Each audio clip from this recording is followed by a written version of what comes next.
Hi.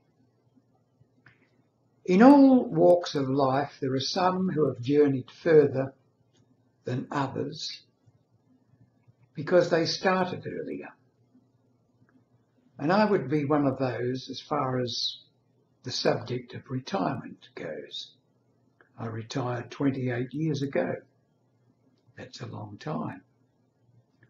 Almost a third of my life when I look back on it. Now, most of us retire at some stage or another. And the way it's going lately, it seems that many people will live at least a couple of decades after they retire, maybe 3, maybe even more than that. And that's a long time. Now, there's a lot of information being put out on retirement, especially when it comes to the monetary security side of things. I'm not going to go into that. I've been very fortunate in this regard. Even though I didn't have a lot of money to retire on, I did own my own house and still do, although now it's been downsized to a townhouse. And of course I had no big debts. But better than that, a old age pension. Not a lot. You don't need a lot if that pension keeps coming in. So I've more or less laid the monetary side of it aside and don't think about that too much nowadays. Except, of course, it means that I can't go on any expensive overseas trips or buy myself perhaps a luxury car. But to get back to what I really wanted to talk about, and that is when you're retired, what sort of life are you going to live?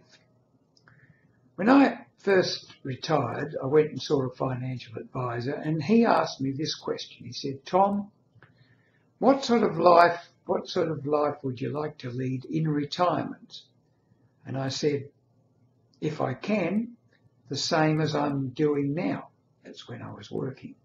He said, I think we can arrange that. And he did. He pointed out that my money, what I've got, will get less and less and less over time, but it will be invested wisely and should do me to the end of my days. Of course, I'd have to go in and see him every year. We would have a long talk and perhaps change things around a bit, but that has kept me going. And after all this time, I'm still doing fine on the financial side of it. But to get back to what I was going to talk about before,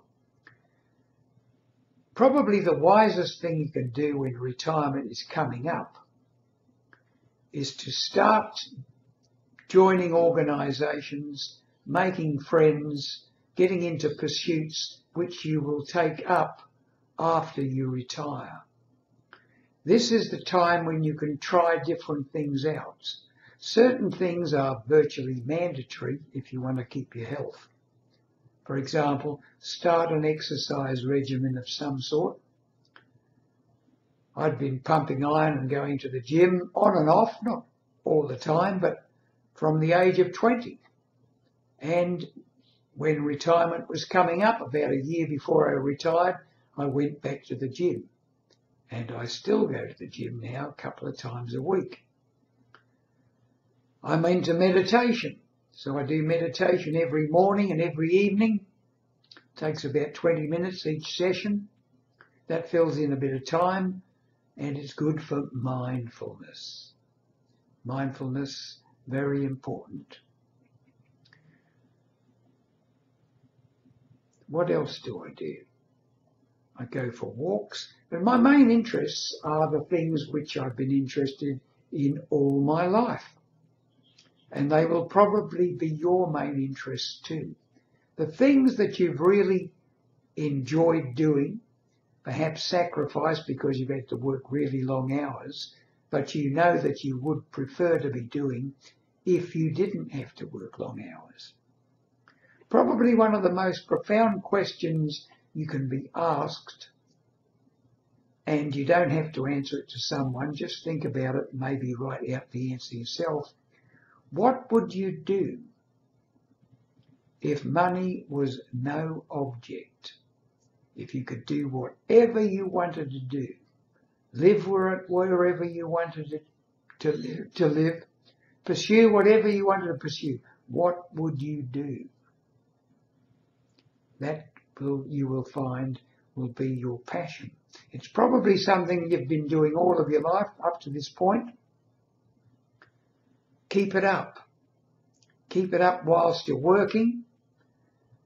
It will become one of the mainstream things in your life probably when you retire. When you retire, you will try various things. And it might take a while before you find the particular things which you really enjoy. It's best to have more than one. We are, after all, body, mind and spirit, and all of these facets, the whole three of them, need to be looked after. Physical, mental and spiritual. Physical to keep fit, mental, lifelong learning to keep your mind, your acumen, your intelligence up there so you don't wind down and become senile. And of course, a spiritual one, most important. What is your purpose? Why are you here? What do you really want to do with your life? What do you want people to say about you when you've gone? The spiritual side. Look after all three, and you should have a long, happy retirement.